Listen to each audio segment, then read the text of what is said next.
2025 का बजट आ चुका है और फाइनली सरकार ने मिडिल क्लास के दर्द को समझा है और ये तोहफा दिया है कि 12 लाख तक की सैलरी पर कोई टैक्स नहीं लगेगा।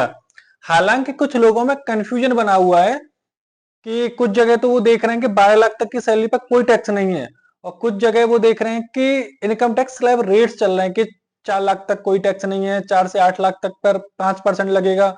वहीं दूसरा कन्फ्यूजन लोगों में ये है कि लेट्स सपोज किसी की सैलरी 13 लाख रुपए है तो उसको जो टैक्स देना होगा वो बस 1 लाख रुपए में देना होगा, जो कि गलत है, ऐसा नहीं है।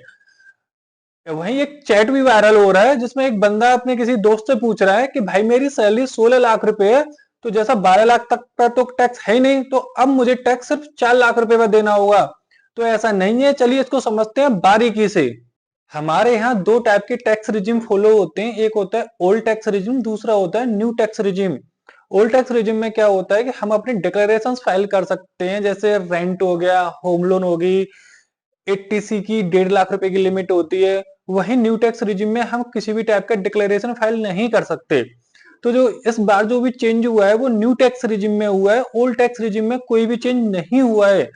तो इस वीडियो में हम जो भी फोकस करेंगे वो सिर्फ न्यू टैक्स रिजिम पर ही फोकस करेंगे। अब आप यहाँ पर देखिए, अगर कोई सैलरीड पर्सन है जिसकी सैलरी 12,75,000 रुपये है तो उसको 75,000 रुपये का स्टैंडर्ड डिडक्शन और मिलेगा। तो उसकी नेट टैक्सेबल इनकम बनेगी 12 लाख, और 12 लाख रुपये तक तो कोई टैक्स जाएगा ही नहीं। तो इस केस में जो टोटल टैक्स बनता है वो बनेगा 0। तो जिनकी सैलरी 12,75,000 से कम है उनकी तो हो गई है भैया बल्ले बल्ले।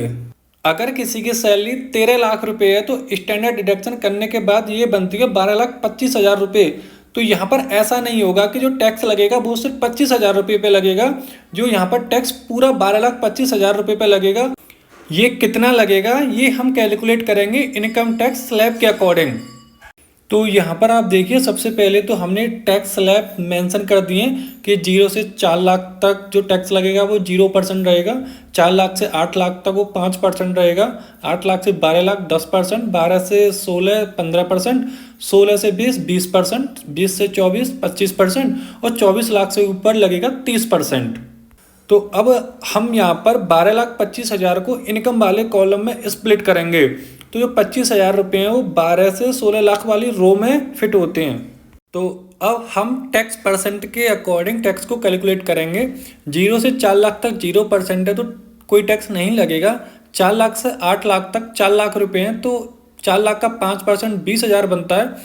सेम 8 लाख से 12 लाख तक भी 4 लाख रुपये हैं जिस पर 10% लगेगा, जो 40,000 बनता है। अगर स्टैंडर्ड डिडक्शन करने के बाद आपकी सैलरी 8 से 12 लाख तक ही फिट होती है तो जो 60,000 रुपये इन पर आपको रिबेट मिल जाएगा।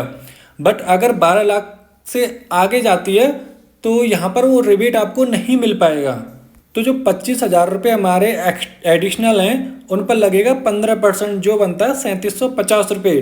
जब हम इसको ऐड करेंगे तो ये हो जाएगा लगभग 63,750 रुपये।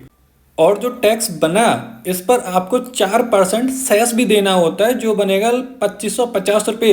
तो टैक्स और सेस को ऐड करके जो टोटल इनकम टैक्स बनेगा वो बनेगा 66,300 रुपये। तो अब आप यहाँ पर देखिए, अगर कोई सैलरीड पर्सन जिसकी सैलरी 12,75,000 रुपये से कम है उसको टैक्स 0 देना होगा। अगर किसी की सैलरी 13 लाख रुपये है तो उसको 66,300 रुपये टैक्स देना होगा।